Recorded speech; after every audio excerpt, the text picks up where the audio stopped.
Tens of thousands of migrants who crossed from Morocco into Spain's North African enclave of Ceuta, they have returned voluntarily.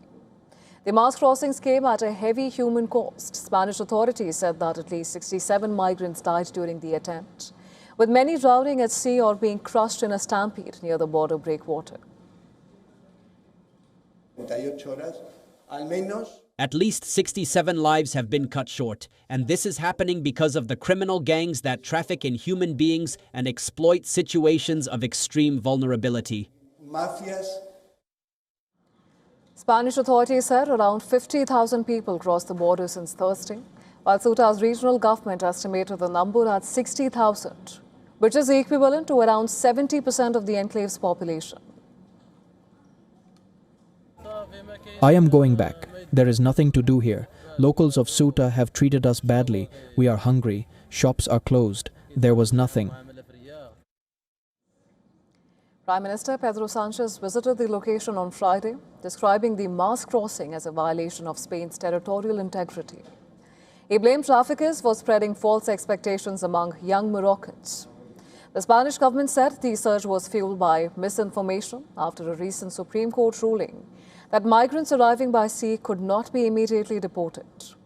In Madrid, demonstrators marched against the mass arrivals, carrying anti-immigration banners.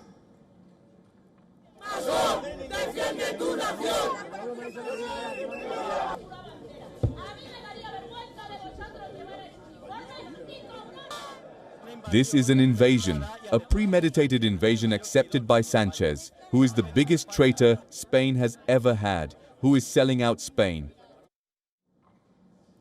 Spain has also installed an inflatable barrier in the Mediterranean Sea following the sudden inflow of migrants into the Spanish enclave of Ceuta.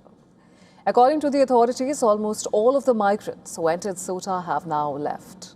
On the Moroccan side, thousands continue to gather near Afne, hoping to reach Europe. Moroccan security forces used water cannons and tear gas to push back the crowds, while clashes left vehicles burnt and roads littered with debris. Now remember, the crisis has also triggered a diplomatic row across Europe.